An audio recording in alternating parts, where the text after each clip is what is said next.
obviously a big game this weekend. Let's keep this home run going. When you're looking at Everton, Sim, yeah. How do you assess they've been so far this season? Yeah, look, they've become a very solid outfit. I think it's more of a case of the improvement has become defensively. They actually have the joint best defensive record in the Premier League right now. 9 goals conceded in the first 9 games. But it's not as if you watch them and you think, what a wonderful footballing side, free-flowing football, creating chances, things like that. They're not that kind of team right now. Maybe that's what they're building to under Lampard. But I think he's right now. When you look back to last season, they were losing games. Lost 5-0 to us last season. If they lost, I remember 4-0 in the FA Cup to Palace. They were getting big defeats, conceding lots of goals.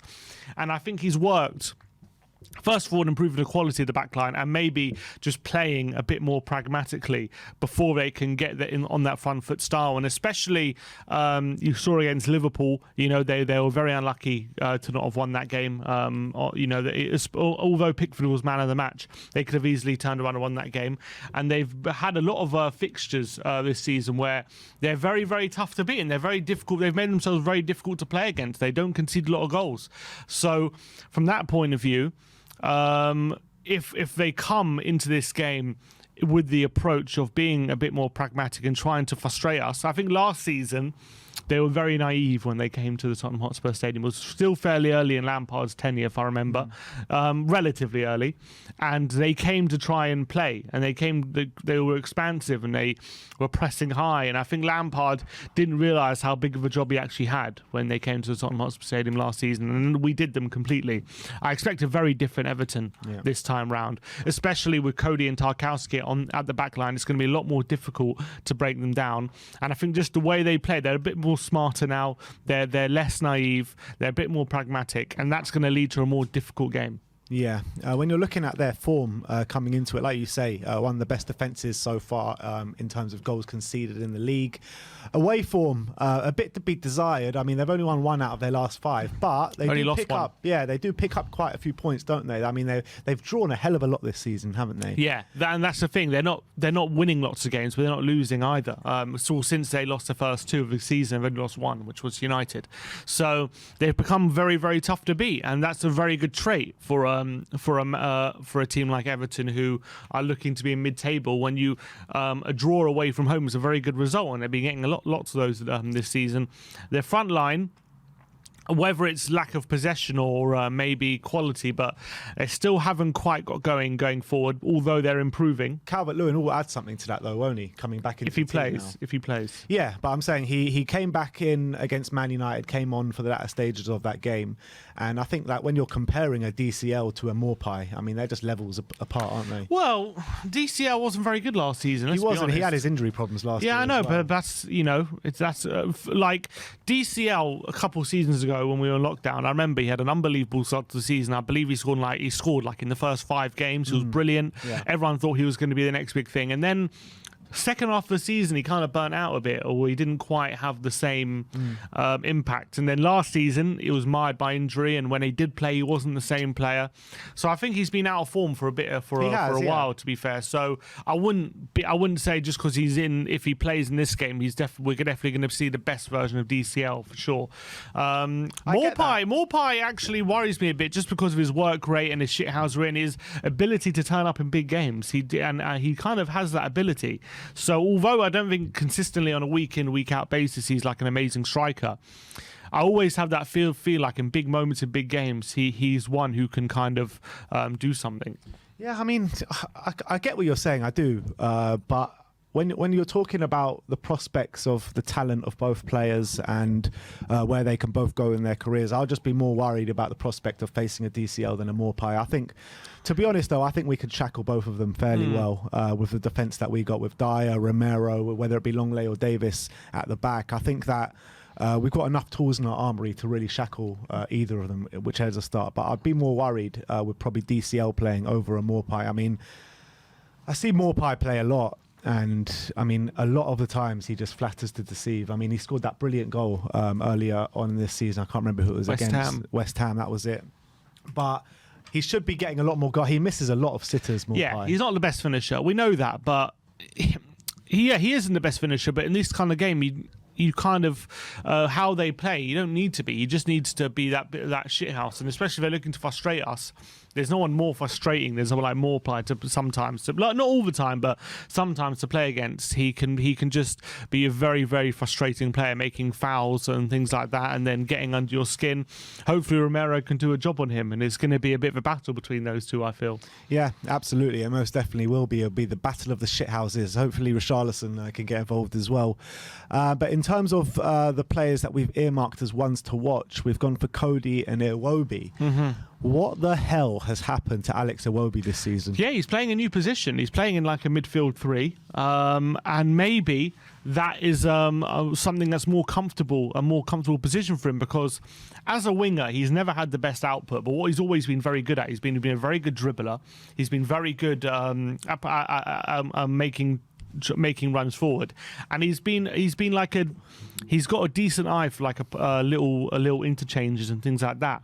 And maybe he's been wrongly profiled as a winger, and maybe the fact is he's more comfortable in these central areas where he can actually dribble, and he's actually got a bit of strength about him as well. Does it remind you a bit of the position change that maybe Newcastle put Joe Linton through, because he looked like nothing up front, or maybe sometimes pushed out to the wing, but then since he's moved into the middle of the park, you know, big, tall, strong, very hard to get the ball off him, and he drives forward really well, and also quite solid defensively too. Yeah, 100%. And with someone of his physique, if you can train him to be good defensively, he can be a big asset. And I think he's really come into his own this season for Everton. He's become a brand new player. He's like a new signing in a way, because when you've got this player who's been playing up in the front positions all his career, now he's got this new position.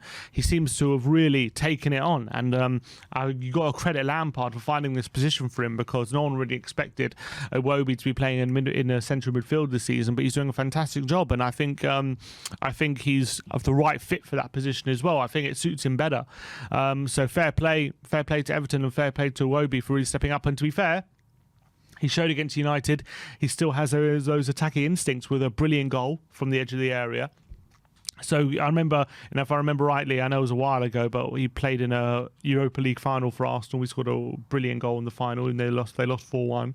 He scored a 25-yarder. So he clearly has that quality in him to have that attacking ability, but he just doesn't do it consistently. So putting him in midfield, I think, suits him a bit more. So fair play. I think he's doing a brilliant job, and maybe he'll turn into. Maybe if he carries on like he's playing, maybe other clubs might start looking at him as a potential centre midfielder for their team. maybe Arsenal want him back. But look, moving on to the game. And sorry, just to mention Connor Cody as well. We didn't talk about him. Yeah, he's a big part of why their defensive record is so much better. I mean, with the Connor Cody thing, I found it strange that Wolves just so easily let him go to Everton on loan, and now Nuno's going back to Wolves. Yeah, maybe he's going to be absolutely furious. So that dude was like, "Can we get him back?" Yeah, what? $4.5 million option to buy? What is I didn't understand that. I didn't understand. I said it at the time. Nuno will definitely be fuming. I didn't understand it at the time. I was like, because if you're Wolves, you've got your best centre back. I understand. Okay, he wants to leave. All right, so sell him. Demand money. He's your best centre back. Why send him out on loan? Yeah, club captain. Why loan him out with a really small option to buy? It's like you're forcing out your best centre back. It doesn't make any sense to me. It was very strange. And he's been brilliant for Everton, to be fair. More so in a back three than a back two. So, and I do expect him to be in a back two this week, so we'll see how he does. And I think always think for Everton, a bit like Eric Dyer, he's a much better in a back three than he is in a back two, a bit less exposed. But they have been playing a back four recently, and he's been playing fairly well. Yeah, no, he's still playing well, but they haven't been as defensively solid as they were. As in, when I say defensively solid, they haven't conceded. They conceded a lot less goals when they were in a back three than a back two. Like they conceded 2 against United, they conceded against Southampton. So they've conceded a few more goals than they were in a back three. But not to say he's not been good. And Tarkowski, his partner as well, has also been quite good. So you got to give him a lot of credit. And so I think a lot to do as well in the 4-3-3. We'll bring up their lineup in a sec with the central midfielders as a big part. And that's the one thing I'm worried about in this game. Well, let's bring up, this is the lineup that we expect. I mean, I put DCL in there, but it could easily be Morpie up there if DCL's not 100% fit. But when you're looking at this team, well, let's look at the injuries first, because there's big injuries for them. Godfrey, Townsend, Patterson, Yerry Mina, Holgate's a doubt, and Anthony Gordon, that's the big one. He's suspended because he's been brilliant so far this season. He's been their talisman pretty much, off the back of him being linked with us and Chelsea. He has really stepped up this season, hasn't he? And I think it's a big plus for us that he's out. Definitely. I think he's really starting to come into his own a bit more this season. He's starting to add a few more goals to his game. He's already got 2 this season. He's obviously suspended because he's got 5 yellows, so it's not an injury that's keeping him out. And he's turning into a fine player. I still think he's got to add a few more things to his game and a bit more consistency. But he's still a young player, and he's starting to really contribute now in the final third more consistently. So he's maybe turning into the player Everton we're hoping he was turning into. In the summer, we had loads of conversations about Anthony Gordon. You weren't very keen on bringing him in. I kind of was. I mean, I would have liked to see him through the door. Has your opinion changed at all since seeing him this season? Has my opinion? No, I still think he's fairly. I still think it's. I think he's maybe a bit better than I anticipated from last season, but I still don't think I still haven't seen like a proper world beater yet in him just yet. And I think he has contributed a couple goals this season, but I still want to see a bit more from him before I say I was definitely wrong about him. I think he can be a good winger. There's nothing to say he can't be a good winger, but whether he can be a star, we'll have to wait and see about that. He's been good though. I've got to give it to him. He's been good this season. I think that if you bring up that lineup again, we've gone for the 4-3-3, but do you think that potentially they could go to 5 at the back this game, try and match us up a little bit and be a bit more defensively solid? Well, with Holgate out and Godfrey out, if Holgate is and Mina out, not many options to go to a back 3 if they really wanted to. So, and Patterson as well. I think he can potentially play in centre back or Coleman. But they don't really have the option, so I do anticipate a back 4. If I was them and I did have the ability to go a back 3, I probably would, because I think that's probably the best way of getting a result against us. It plays into our hands a little bit, do you reckon? The back, kind of. Well, depends, because depends what the formation they go with, because if they play with maybe a 5-3-2, if they were to go to a back 4, maybe that's a bit harder for us. But the 4-3-3, they have an extra man in midfield, and especially Onana, Gueye and Iwobi, 3 very physical midfielders who can cover a lot of ground, and they're going to be up for the battle. And Højbjerg and Bentancur, especially recently, have probably been our 2 best players, and have had really strong starts to the season. You definitely saw on Wednesday how difficult they can be to play against, and you need that extra man in midfield. The only thing I would say is they're not the best ball-playing midfielders, so they still might find it difficult to play around our midfield.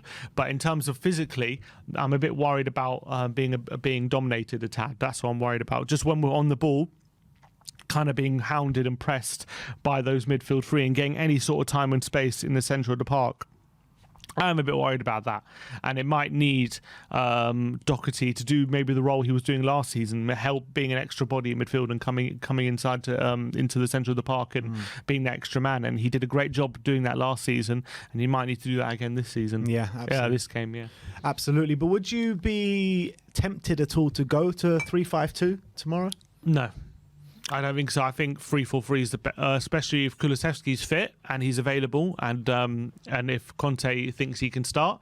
I think we have to go with that. We have to have those 3 up front, because I think that's the best way to combat Everton. And I think there's as good as Everton have been, they, especially with Coleman on that left-hand side, Son can have the run on him. 100% Son can have the run on him. So he should be the weakness that we're targeting. 100%. We just got to target that time and time again. So I think the more we can get people like Kulusevski and Kane on the ball, the more likely it is we're going to be able to exploit their back line. And I think just having Kane there, I think maybe adding an extra midfield, I think would take away from that, in my opinion. So I would want the 3-4-3. Well, it's going to be a very difficult game because Everton are playing with a bit of heart at the moment. They're defensively fairly solid. Like we said, one of the best defensive records in the Premier League so far. But we have done fairly well against Everton over the past couple of years. So You got to Yeah. expect the 3 points, and anything apart from 3 points would be very, very hard to take tomorrow at the Tottenham Stadium. But how do you see the game going, and what's your score prediction? And if we do win, it becomes our best ever start after 10 games in the Premier League. So that would be very impressive, considering people still aren't sure about our start. If we were to win, that would make it 7 wins in 10 games, and that would be absolutely phenomenal. And also, it puts a bit of, well, I wouldn't say pressure, because it's all very, very fairly early on, but obviously we played before everyone else. So if we can get the win, that's always a good look going into the weekend.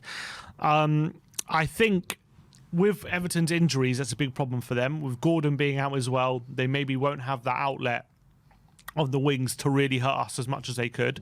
McNeil was starting to turn in performances, but he's still not. I like McNeil. He scored a good goal the other week. He's a good player, but he still hasn't kind of fully acclimatized to Everton yet. He's not kind of firing on all cylinders or anything like that just yet for them. So I think we can shackle him. So I think if we play our game, if we can maybe get into our rhythm like we were at times against Frankfurt, the problem is, the thing is with Spurs, once we get into our rhythm, we are very difficult to stop. We almost need Everton to go 1-0 up early or something. Yeah, in a way, because then we'll just to wake us up. To wake us up, because we're very good once we get into our rhythm. But the thing is, it's very difficult for us to get into our rhythm for one reason or another. Maybe we're easy to stop, but once we're in full flight, I think we're so well drilled in the system, it's very difficult for other teams to stop it. We just haven't been able to get into our rhythm many times this season. Hopefully, I think against Everton, I'm backing us to do it. Especially, I think Kulusevski. Look, I haven't seen Conte's press conference yet. I'm going to predict Kulusevski's going to start, and if he does that, he adds that extra element of decision making and possession in the final third. Although, if Richarlison starts, he does have that extra motivation of going up against his old club. Yeah, he does. But the only thing is, he's got a little bit of a knee injury, doesn't he? So if he's a doubt, I would probably go with Kulusevski, because Kulusevski was left out in midweek, not because he wasn't available, but because he just didn't want to take any risk. So I think that's a positive sign. So I would hazard a guess Kulusevski starts, and that adds that extra element of not just decision making, but also execution in the final third. And we need a bit of that if we're going to hurt this Everton side, especially with Seamus Coleman starting on the right hand side, and with our wing with Doherty coming in. Our centre mid's playing very well at the moment. I think I'm going to go with 3-0 to Spurs, and I think maybe Everton will suffer a bit of a blip in this one. Yeah, I'm kind of feeling the same way. I also went 3-0 to Spurs, but also a big question mark for this weekend is the left wing back. What do we do with the left wing back situation? Because Sessegnon's playing fairly well without influencing too much in the final third. That has to be said. Perisic isn't playing too well, but he does influence things in the final third. Yeah, I was thinking about this, and there was someone who left a comment on our YouTube saying, you guys are missing the point about why Perisic and Sessegnon, how that affects Son.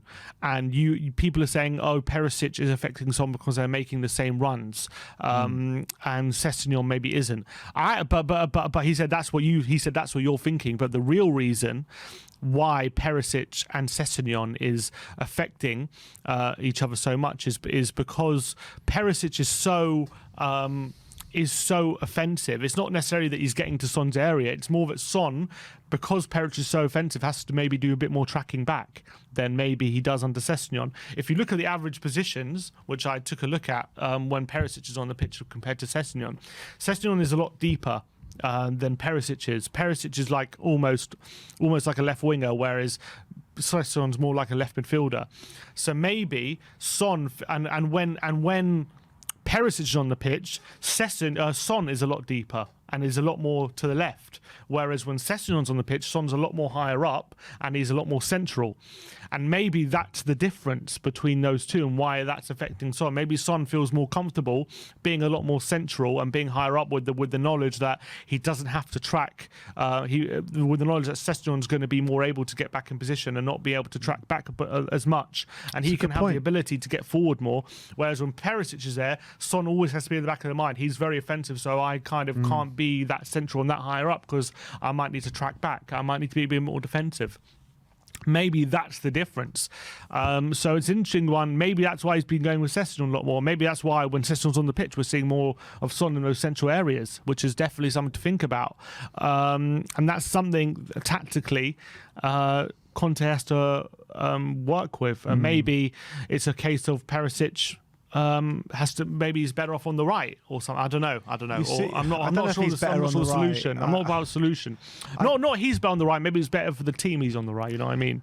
I think that I never kind of agreed with the opinions that because they're making the same runs and they're stifling each other on the pitch. But the point that you bring up there is very very interesting, and I can definitely see that being a case because Perisic has just not been good defensively whatsoever since joining us, and he's going to need to improve in that aspect. But maybe it is because Conte has alluded to that he hasn't been fully fit as of yet, and there's still a lot more to come with Perisic. So hopefully that's kind of the stuff he's alluding to, and maybe when he gets into full flight and fully fit mode, then he can start to do more of that work. But at the moment, maybe it is just worth just keeping with Sessegnon until Perisic is like fully there.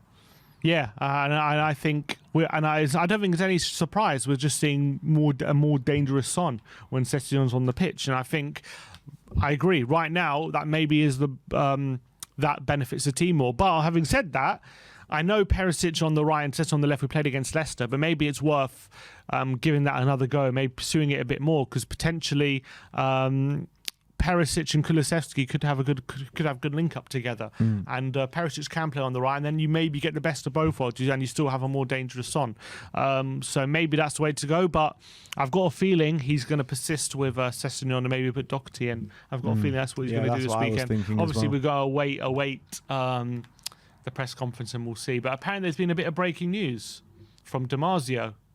He says today, wasn't it? Huh? No, just now. He's claiming that Tottenham have now reached an agreement with Google for the naming rights, and that's now. He said earlier today that they're close to an agreement, and he's saying now, Tottenham, Super Tottenham, we are Tottenham from Google. So I want first of all. So yeah, look, that's a bit significant news if that is true. News. He says Google and Tottenham have reached an agreement for the stadium naming rights. Negotiations are about to be completed. It will be a multi-million-pound deal. I mean, obviously, it's not going to be less than $1 million, is it?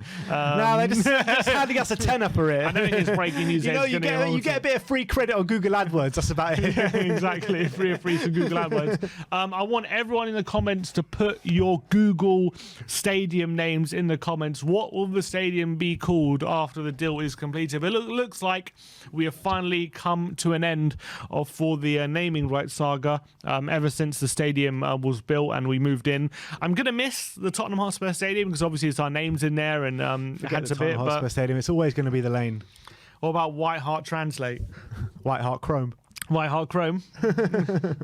White Google Lane. Chrome Dome. The Chrome Stadium. I'm feeling Lucky Arena. Lucky Arena. I'm feeling Lucky Arena. Play Store Theatre. The Chrome Dome sounds good. Yeah. Google YouTube Champs.